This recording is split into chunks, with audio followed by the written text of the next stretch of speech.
Mak. Mana Mam? Mak ayah, Mak. Kak sama ayah. Dia punya bau-bau tak macam mak dia ambil. Buku Mak rezeki. bubur. Mak Mak dapat bubur dapat. punya kantor sikit. Ini sikit je. Ni apa nama dia? Ni. Urap. Urap. Selalu dengan apa? Hanya mak yang pandai masak urap.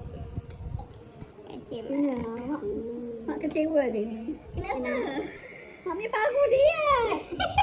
Mak jangan dengan dia. Pagu biar lama sikit. Nak cookies? You don't want cookies? It's so good. Apa tu? Dia tak dapat ni mula mak aku tidak tu. What? Mak Umar buat. A little bit. Sebab sama ayah je. Sebab. Ya Allah, tak mata. Dah lap pun ada lagi. Jangan